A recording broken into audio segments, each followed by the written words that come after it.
Chuck Adizes is not a household name by any means whatsoever, and yet people who I really knew and admired and trusted, when they spoke about him with a reverence that you usually reserve for a Peter Drucker. Dr. Adizes was just recently voted as one of the top 30 global leadership consultants by the Executive Excellence magazine. Your methodology has enlightened our company to the lights we've never seen. And I'm proud to say that we're the oldest and largest family-owned sporting goods company in the world. And Dr. Adizes, I owe it to you. Grupo Salinas experienced a 15-fold increase in revenues over a period of 10 years using the Adizes methodology.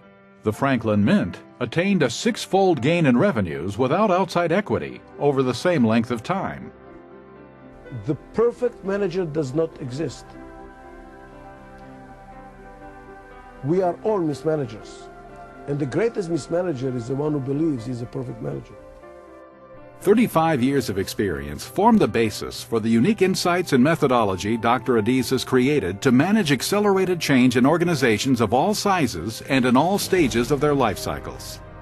This methodology has been successfully tested in thousands of organizations, from startups to Fortune 100 companies, to governments, and in 40 countries. Dr. Adizes lectures worldwide in 4 languages, was granted a Columbia doctorate and 4 honorary doctoral degrees, and has authored 10 books translated into 30 languages. It is now possible to experience 33 of his lectures with the Top Leaf DVDs.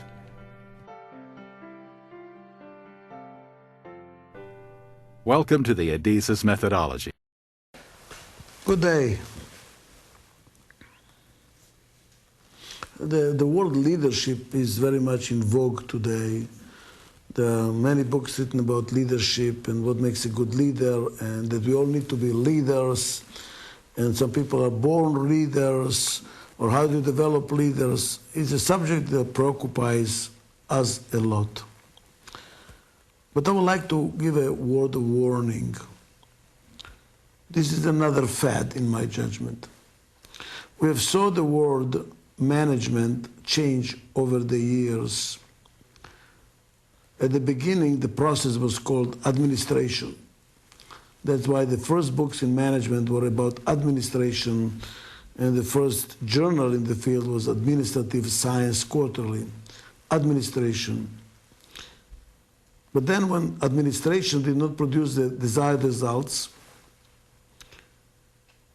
the word administration was relegated to some middle management, to the bureaucrats. They are administrators.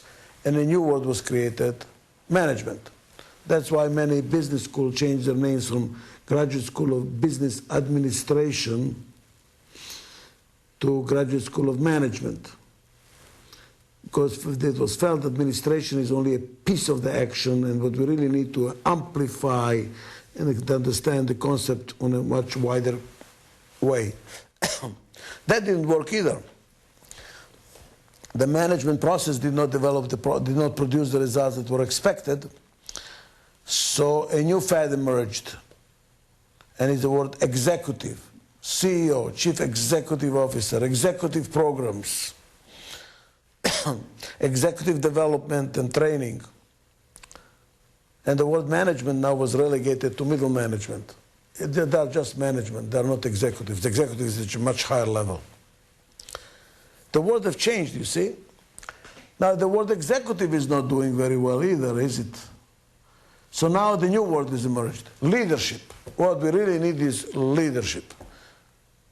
I'm suggesting to you it is the same lady in a different clothes. We have not changed the paradigm of our thinking. We are still individualizing and personifying the process of management. And we believe that by changing the name and amplifying the concept, we are actually changing the phenomena. If we are not. Whether it's an administrator, a manager, executive, or a leader, the paradigm is still staying the same, and that's why it will not work. And what is not working? The expectation that a single individual can manage anything. It's difficult being a single parent. We need a complementary team in our marriage in order to raise our children healthy.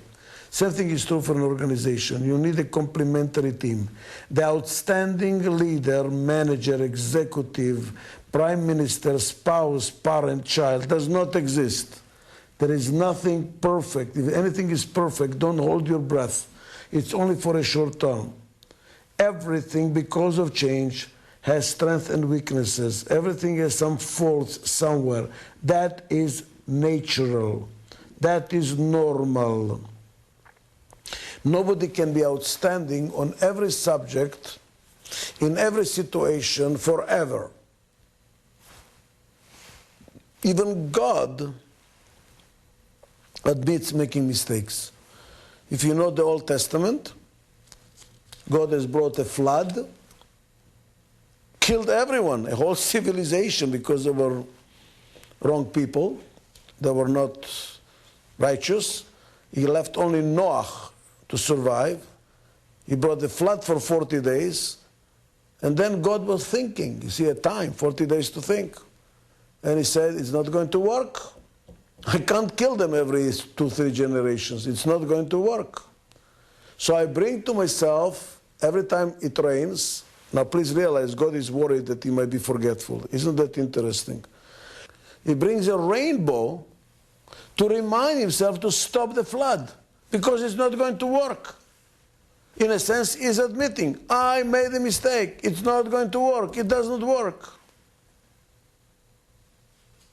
So who is this righteous person that is always right, that is impeccable, never makes a mistake? That's too much to expect, is it? Every human being has their strengths and their weaknesses. But the managerial job, the job of leading an organization, the job of making an organization to be effective and efficient in short and long run, to be healthy, is far too complicated for any single individual to do. So what do we need? We need a complementary team. I already said it in another segment. Look at whom did you marry? You married a complementary team. You fell in love with your own weaknesses that come as a strength in the other person. But that means what? That we are different. We think differently. And some segments in this program tell you how those differences work and what to do about it. But the essence is we need each other, but we don't like it. Why? Because we are different. We think differently. We have different needs, different expectations, different styles of making decisions. And that creates a lot of conflict. So now what do we do? What is a leader? Please look at my hand. Do you see that the hand is 5 different fingers? 5 different fingers.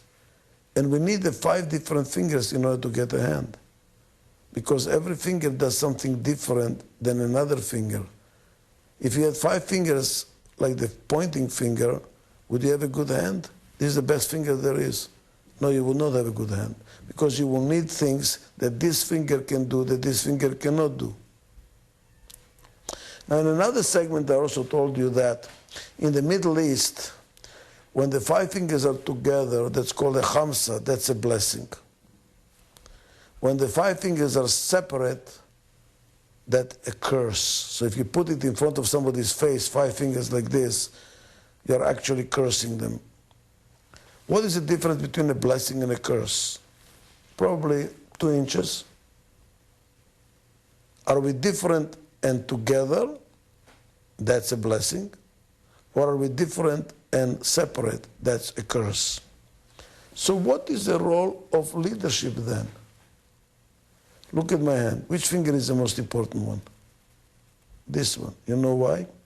Because the thumb is what is the only finger that works with every other finger. If you don't have a thumb, you don't have a hand. As a matter of fact, if you